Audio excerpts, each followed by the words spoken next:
Assalamualaikum warahmatullahi wabarakatuh. Perkenalkan, nama saya Akila Fatimah Zahra dari kelas 03.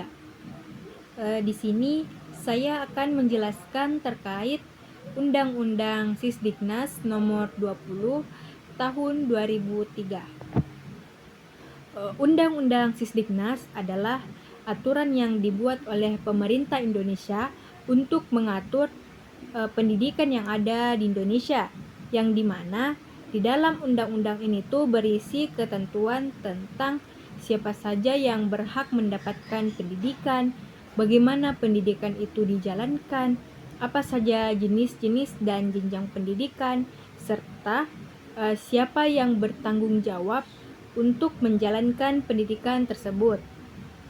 Jadi, Undang-Undang Sisdiknas ini tuh menjadi pedoman supaya pendidikan di Indonesia bisa berjalan dengan tertib, adil, dan sama rata untuk semua warga negara Indonesia. Undang-Undang Sisdiknas ini itu penting karena tanpa aturan ini bisa saja pendidikan di Indonesia bisa jadi tidak merata dan tidak teratur. Bisa saja ada daerah yang pendidikannya itu sudah maju, sudah bagus, tetapi di daerah lain malah pendidikannya itu tertinggal. Nah, dengan adanya undang-undang ini, semua pihak mulai dari pemerintah sampai masyarakat punya pedoman yang sama tentang bagaimana itu pendidikan harus dilaksanakan.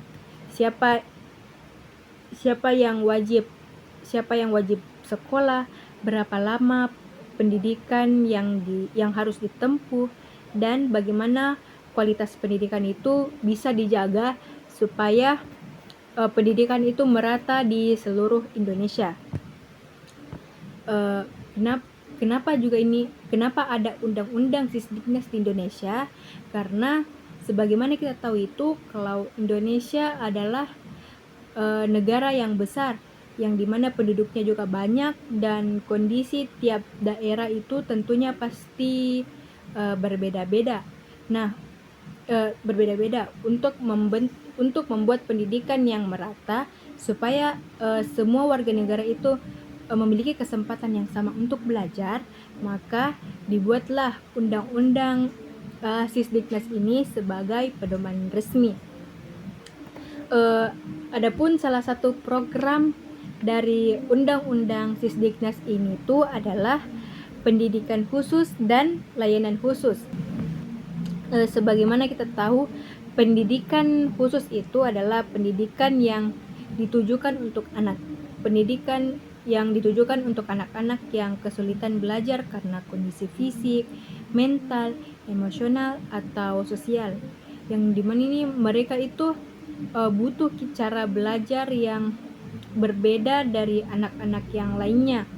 Maka dari itu negara kita menyediakan pendidikan khusus untuk mereka supaya mereka itu tetap bisa sekolah, belajar, dan punya kesempatan yang sama seperti anak-anak yang lainnya. Berbeda lagi dengan pendidikan layanan khusus. Pendidikan layanan khusus itu ditujukan untuk anak-anak yang sebenarnya tidak punya masalah fisik atau mental, tetapi kesulitan dalam pendidikan karena kondisi tempat tinggal atau kondisi hidup mereka. Misalnya anak-anak yang tinggal di tempat terpencil, anak-anak yang dari keluarga miskin, atau anak jalanan. Karena kondisi mereka seperti itu, tentunya mereka pasti akan susah untuk sekolah. Nah, maka dari itu pemerintah membuat program layanan khusus supaya anak-anak ini tuh tetap bisa sekolah.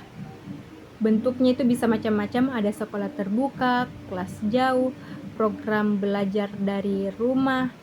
Jadi pendidikan itu bisa dijangkau meskipun tinggal di tempat yang jauh, yang punya kondisi hidup yang berat. Nah, kenapa program ini diatur dalam Undang-Undang Sisdiknas? Karena agar negara ini punya tanggung jawab untuk memastikan bahwa semua warga negaranya itu bisa mendapatkan pendidikan yang layak tanpa terkecuali, baik anak normal, anak berkebutuhan khusus, anak di kota, anak di desa, semua itu harus punya kesempatan yang sama untuk sekolah dan belajar. Itu saja yang bisa saya jelaskan. Sekian, wassalamualaikum warahmatullahi wabarakatuh.